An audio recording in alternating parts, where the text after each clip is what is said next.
Il fallait que Jésus mourût pour que l'esprit de vie puisse se répandre. La vie de Jésus a pris naissance dans la tombe. Elle est issue de la mort.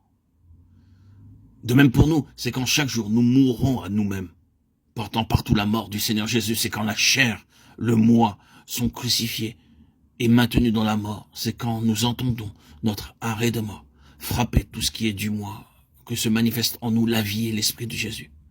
Alors, au milieu même de notre faiblesse et de cette apparence de mort, l'esprit de foi compte sur Dieu qui ressuscite les morts. C'est par le ministère de l'esprit que la foi peut se plaire dans les faiblesses. 2 Corinthiens 12, 10. Pour que la puissance de Christ la revête de sa force.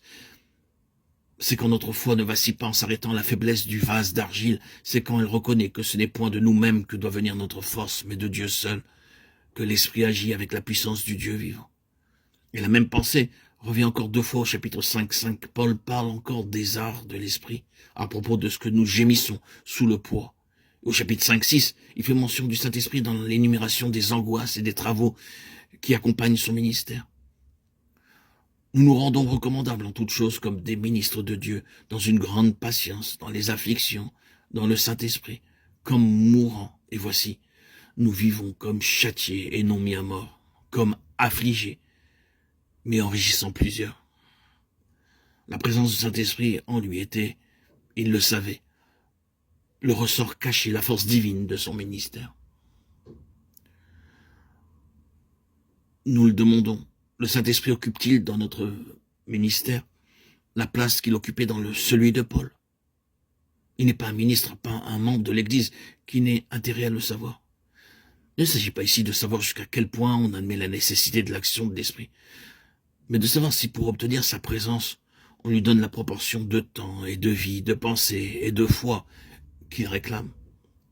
Lui, l'Esprit du Seigneur Jésus sur le trône de Dieu. Le Saint-Esprit a-t-il dans l'Église la place que Jésus entendait qu'il eût? Quand notre cœur s'ouvrira à ces vérités indiciblement glorieuses, quand il reconnaîtra que l'Esprit est la vertu de Dieu, que c'est par lui que le Christ vivant agit en nous, qu'il est en nous la présence même du Seigneur glorifié. Nous comprendrons alors toute l'importance pour le ministère et pour l'Église d'attendre sans cesse au pied du trône que Dieu nous revête tous de la vertu d'en haut. L'Esprit de Christ, avec son amour et sa puissance, avec sa mort et sa vie, est l'esprit du ministère.